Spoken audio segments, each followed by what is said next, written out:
প্রিয় সুবর্ণচরবাসী, আমরা এখন আজকে অবস্থান করছি 1 নং চৌদ্দবর ইউনিয়নের 1 নম্বর ওয়ার্ড জাহাজমারায়।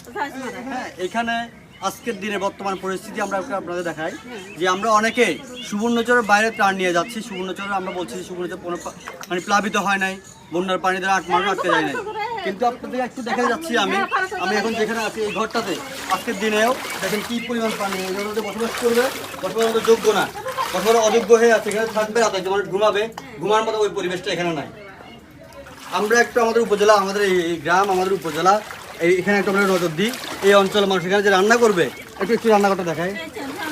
এখানে যে রান্না করবে রান্নাঘরের ব্যবস্থা নয়, রান্নাঘরের ব্যবস্থা নয়। একটু দেখেন আপনারা, এই যে দেখেন, এই যে দেখেন, এই চুলায় রান্না করার মতো কোনো অবস্থা বর্তমানে নাই। তাহলে আমরা এই যে অসহায় মানুষদের পাশে একটু যদি খেয়াল রাখি, ওরা রান্না করে খাবে এই ব্যবস্থাটুকু না, আমরা কিছু খাবার যদি আমাদের